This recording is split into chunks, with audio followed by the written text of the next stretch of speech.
What's up, guys? I hope you're all doing well, and thank you so much for popping in to my review for The Naked Gun 2.5, The Smell of Fear.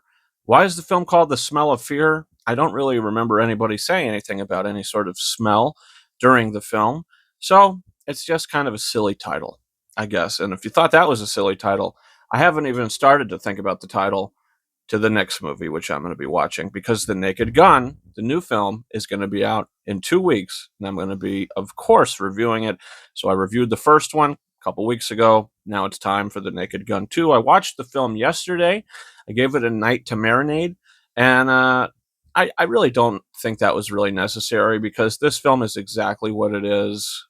And after you watch it, there's not really much you can think about other than a lot of the humorous moments.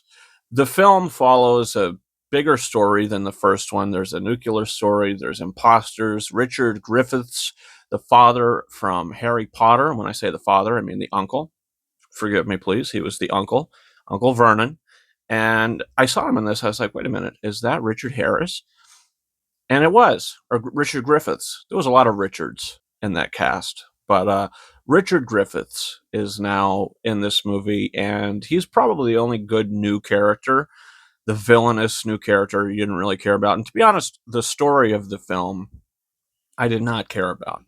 Whatever he's trying to solve, the way it's done and put together, the first 20 minutes of the film is very rough for me. There's some comedic elements in it, and sure, there's some laughs in the first 20 minutes, but story wise and narratively, I just don't think it worked as good as the first movie did. But the film really started to pick up in the second act for me, and that's when hijinks really started to ensue. And I thought the movie was funny. Was it as funny as the first one? No. Is this a bad comedy movie? No. You still have Leslie Nielsen giving a great comedic performance in this movie. I think that character is so funny and so likable, and his relationship with the woman of his dreams is a little too sensualized for me, but it's funny. And how he says, "Is there life after sex?" instead of life after death. That's what Leslie Nielsen's character is thinking of in this film. So the humor in the film works. There's nothing as funny as like scenes in the first movie at the baseball scene at the end of it when they're kicking the sand at each other. But there's some good, like funny moments in this as well, and I think that's what made me actually like the film and be like, okay, it was fun, kind of throwaway. The first one I think is a better movie, but this one is just more silly. It plays into the silliness of the first one without really giving you a good story. There's a lot of twists, there's a lot of turns, and by the end of it, I liked the ending. I was like, okay, this is a pretty good, solid ending.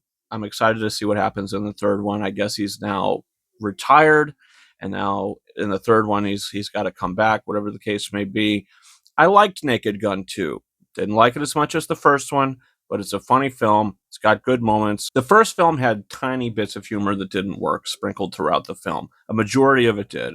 This movie, I would still say the majority of the humor did work, but there was a bigger percentage that didn't for me. But it's a good film, not a great film. It's completely throwaway, and I'm going to give it 3 out of 5 stars. Would I be upset if I never watched it again? No. I would say to go back if you want to watch any of these films. You want to watch the first one, but if you just want to see this guy go on more hijinks and have a fun time with it, you can do so once you get past the first 20 to 30 minutes of the film. And that's my thoughts on The Naked Gun 2.5, The Smell of Fear. What's your guys' thoughts on the film? What's your guys' thoughts on the series? I can't wait to see just a pure comedy film in theaters again with The Naked Gun. Hopefully the story's a little more well put together and you care a little more than the story in this film. But I think the next one has potential to be right up there with the first one. But we'll see how the third one plays out for me. I don't know. I'll be watching that soon. Also, guys, you could watch reviews up on the channel now. We've got Superman. And if you've seen that review and you're watching this, I just want to briefly update that my thoughts have changed on Superman. That's a film that I will just say really briefly that when you watch it, when I watched it for the first time, it's almost like you eat a new food and it's really spicy. And you're like, wait a minute, I don't know if I liked that. But then you can't stop eating it and you don't stop thinking about it. I haven't seen the film again, but it's starting to play a lot better for me just in my head.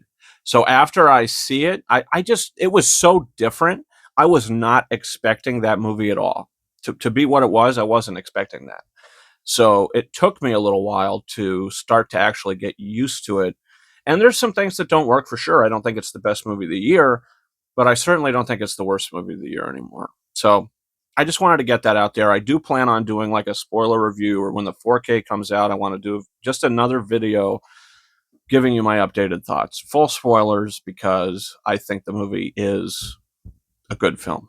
I do. I think it's a good film. And if you watch my video, you're going to be like, well, that's like completely 180, and not a lot of films have that effect on me. This film was a total experience for me, not during the theater watching experience, but after. And it is something that sticks with you and you think about for days on end. And that's what Superman has done to me. So I'm excited to see it. I'm just in the midst of watching the Snyder films as well. We watched Man of Steel, Batman v Superman, The Ultimate Cut, which I think is a really good movie. It's just a little too dark. Man of Steel is a great film, and we're about halfway through Zack Snyder's Justice League, which is great. So I think that's a solid superhero trilogy. So we're moving into a different conversation. You're here for Naked Gun. I liked the second one. I'm excited for the third one. I'm excited for the new one. I think this could be one of the best Liam Neeson films in years.